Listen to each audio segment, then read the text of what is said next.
hükümeti askeri darbe ile yıkma teşebbüsü davası olarak bilinen Balyoz davasında tüm hükümlüler tahliye edildi.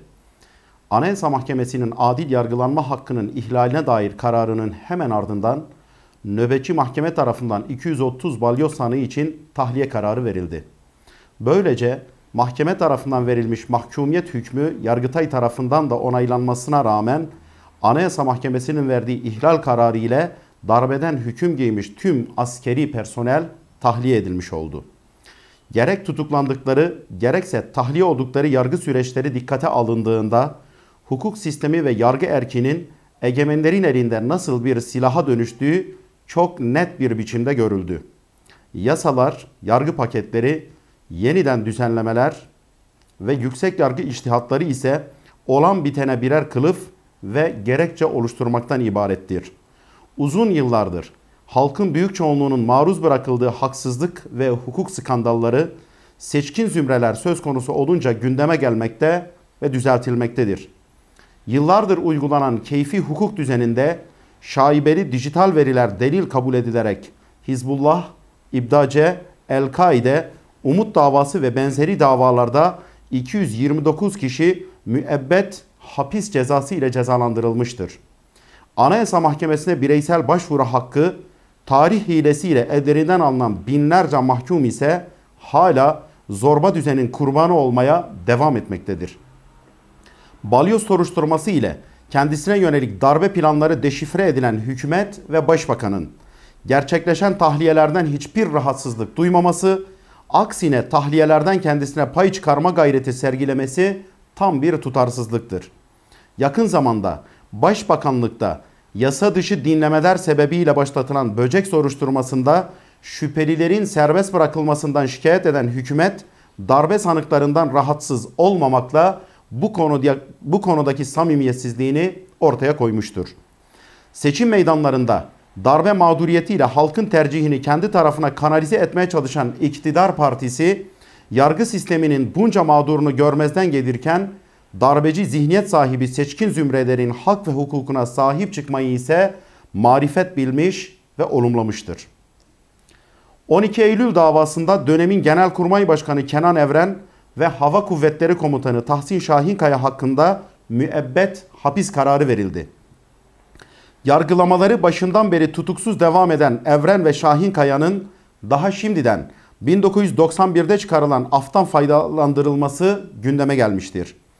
Yaptıkları darbe ve sonrasındaki uygulamalarıyla birçok insanlık suçunun müsebbibi olan generallerin de önümüzdeki süreçte hukuk kılıfa uydurulup bir şekilde cezasız kalmasının sağlanması hiç de şaşırtıcı olmayacaktır. Yakın dönemin tüm darbe sanıklarının dışarıda, darbe mağdurlarının ise halen cezaevlerinde tutulduğu, sözde yargılamalar ile yürüyen göstermelik hesaplaşmalar, hak ve adalet altında değişken müttefiklerle yürütülen sığ iktidar savaşının topluma mal edilebilecek bir yönü bulunmamaktadır. Çürümüş ve adamına göre muamele esasına göre işleyen yargı sisteminin kurbanı olmuş binlerce mahkumun genel bir siyasi af ile özgürlüğüne kavuşması bu süreçte toplumsal vicdana karşılık gelebilecek en uygun adım olacaktır. Türkiye Büyük Millet Meclisi Genel Kurulu'nda kamuoyunda yeni yargı paketi olarak bilinen Türk Ceza Kanunu ile bazı kanunlarda değişiklik yapılması hakkında kanun tasarısı kabul edilerek yasalaştı. Yasa ile uyuşturucu imal ve ticareti, hırsızlık ve cinsel suçlar için öngörülen ceza miktarlarının önemli ölçüde arttırılmış olması yerinde ve olumlu bir adım olmuştur. Önümüzdeki dönemde bu tür suçlar bakımından öngörülen hapis cezalarının caydırıcı etkisini göstermesini umuyor ve diliyoruz.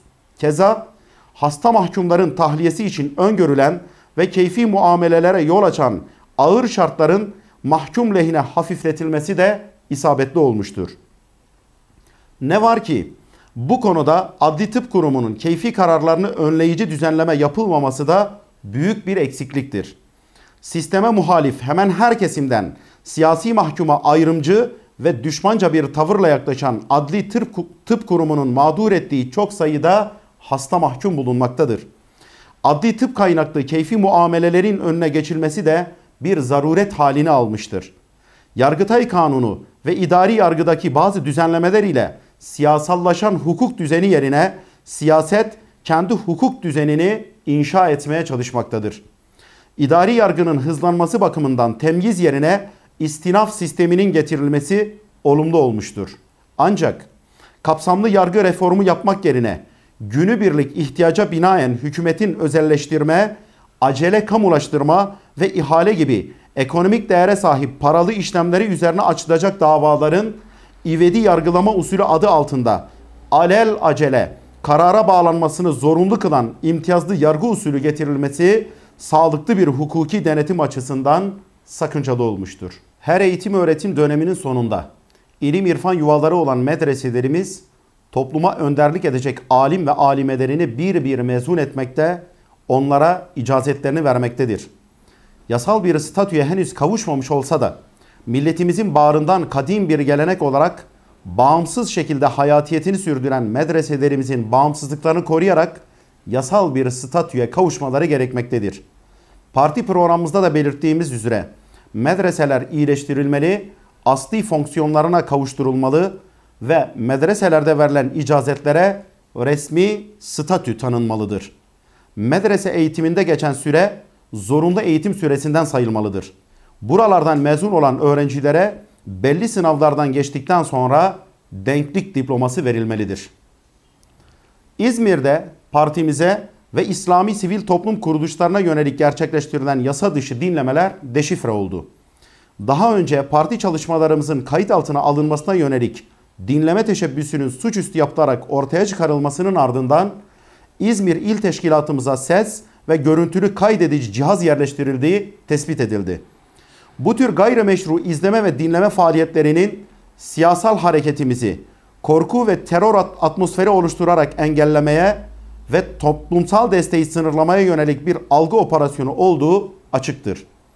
Gerek partimizin gerekse de İslami faaliyetleri amaç edilmiş sivil toplum kuruluşlarını kriminalize etme çabaları anlamsız ve beyhude girişimlerdir.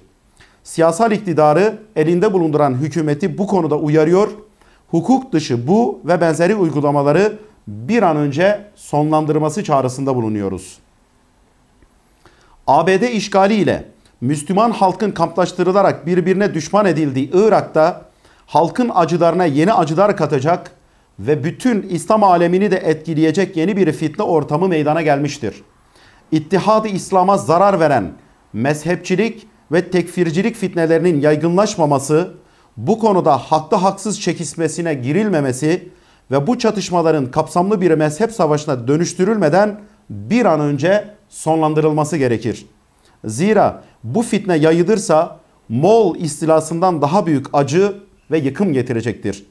Müslümanların yaşadığı bütün işgal, sömürü, yıkım, katliam ve sefaletin sebebi emperyalist güçler olduğundan İslam ümmetinin topyekün bu cepheye karşı birlikte mücadele vermesi gerekirken kendi içinde anlamsız savaşlara, hele hele mezhep savaşlarına tutuşmasının haklı bir tarafı yoktur. İslam düşmanı emperyalist ve siyonist cepheye karşı mücadele edenleri destekler ve tasvip ederiz. Müminler ancak kardeştirler diye ferman buyuran Allah'a iman etmiş ve bu ayeti defalarca okuyan Müslümanlar arasındaki, kardeşler arasındaki bir savaşı yanlış görüyoruz. İslam kardeşliği düşüncesine zarar veren her türlü çatışmayı İslam ümmetinin ve Müslümanların aleyhine ve zararına buluyor ve tasvip etmiyoruz. İslam coğrafyası ile ilgili en çok korkutan senaryolar şüphesiz mezhep savaşı ve akabinde yaşanacak işgallerdir. ABD Dışişleri Bakanı'nın Irak ziyareti de masumane bir ziyaret desteğinden öte, masumane bir destek ziyaretinden öte yeni bir işgal için ön araştırma gibi görülmelidir. Bu yüzden hangi mezhebe mensup olursa olsun İslam aleminin önde gelen alimlerinin ve kanaat önderlerinin bu fitnenin son bulması için ortak çağrı yapması ve aradaki ihtilaflara çözüm sunması şarttır. Aksi takdirde bu fitne ateşi yayılarak ümmet coğrafyasını saracak, Müslümanları birbirine kırdırtacak, emperyalist Batı ve Siyonist cephenin İslam coğrafyasını topyekün işgaline sebebiyet verecektir. Müslümanlar emperyalistlerin hile ve tuzaklarına karşı uyanık olmalı, aralarındaki ihtilafları İslam hukuku çerçevesinde ve alimlerin hakemliğinde sulh yoluyla çözmelidirler. Bu münasebetle Hüdapar olarak fitnenin uyandırılmaması gerektiğini belirten Rahmani bütün uyarıları tekrar hatırlatıyor. Herkesi bu noktada çok daha duyarlı ve sorumlu davranmaya davet ediyoruz. Mısır'da aralarında Muhammed Bedi'nin de bulunduğu 183 kişinin idam kararı tüm tepkilere rağmen kesinleşmiştir. Darbeci Sisi'nin junta yönetimi gibi bu mahkemeler de kararları da meşru değildir. Göstermelik yargılamalar juntanın soykırımına kılıf arayışlarıdır. En küçük hak ihlallerinde dahi dünya kamuoyunu uçaklarıyla birlikte harekete geçiren emperyalistler ne darbe ne yargılama için seslerini çıkarmamış ve ikiyüzlülüklerini sergilemişlerdir. Mısır'da yaşanan bu süreç başta İslam alemi tarafından reddedilmeliyken bugün İslam ülkelerinin başındaki yöneticiler darbeci yönetimi ve yargılamaları ilk tebrik edenler ve ödüllendirenler olmuşlardır. Bangladeş'te siyasi kaygılarla başlattığı savaş suçları yargılamasını adeta Cemaat-i İslami Partisi'ni yok etme girişimi olarak devam ettirmekte ve tanınması mümkün olmayan yargı kararlarıyla Müslüman liderleri idama mahkum etmektedir. Son olarak Cemaat-i İslami Partisi Genel Başkanı Matur Rahman Nizami'nin de yargılanması sona ermiştir. Uydurma suçlarla Abdülkadir Molla'yı idam sehpasına çıkaran zihniyet diğer birçok liderin aynı yolla hayatına son vermeyi arzulamakta ve ülkedeki İslami çalışmalara balta vurmayı arzulamaktadır. Hem Mısır hem Bangladeş'te yaşanan yargı faciasına Müslüman halk tepki göstermelidir.